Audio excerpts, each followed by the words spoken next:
Greed destroys peace, relationships, and communities. Greed also destroys a man.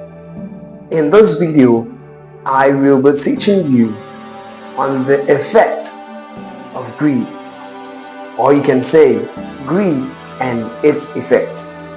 Let's dive straight to the video. Now, first and foremost, ask yourself this question: what is greed? What is greed? Right, let me define what greed is for you. Now, I wrote down greed is an excessive desire for more than what one needs.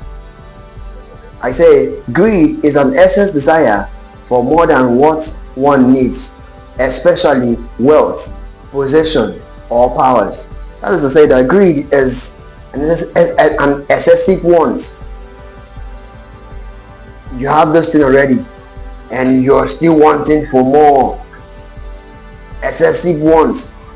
You want two, you want three, you want them all.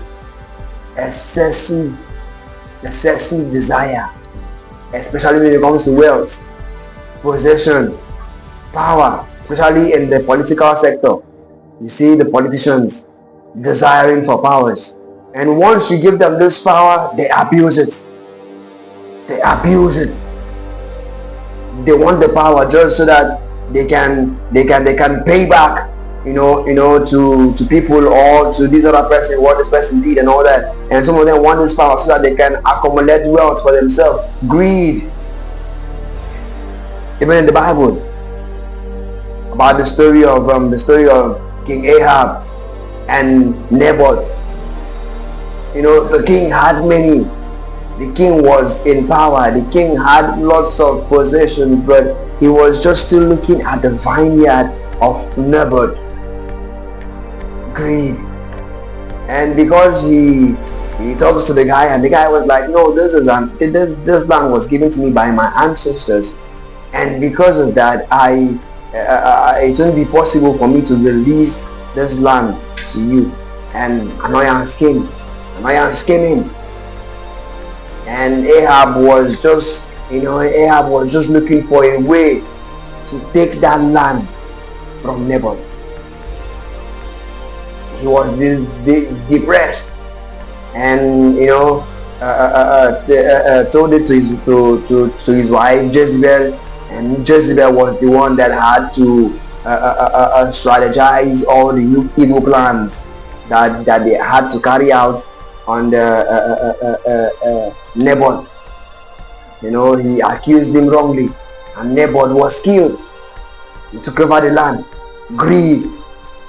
He had enough money to look for another land elsewhere, but because he had greed, he had to kill Naboth just to take over the vineyard. Now, effects of greed. Number one, on individuals. Effect of greed on individuals. It brings dishonesty, unfaithfulness, disloyalty. Yes, that's what greed brings to an individual. And on families, conflict.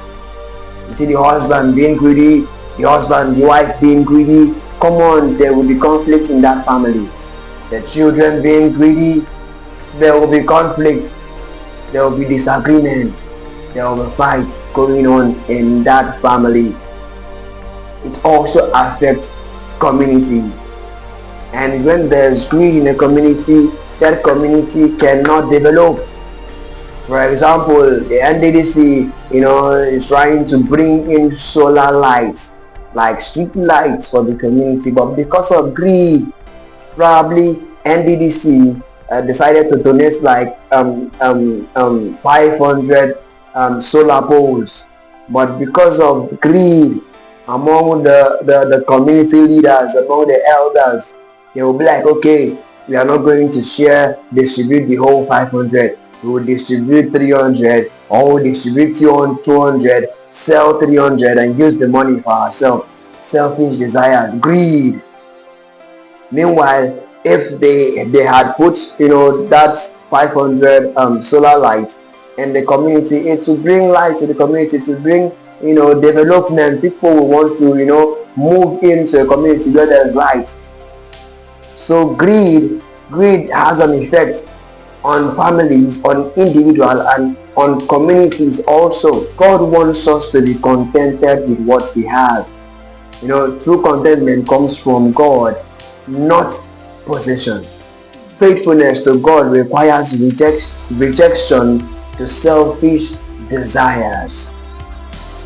So having said that much, I believe I'm able to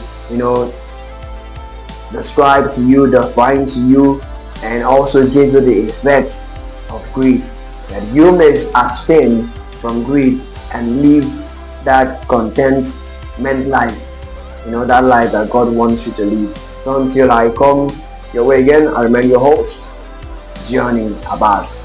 Stay blessed.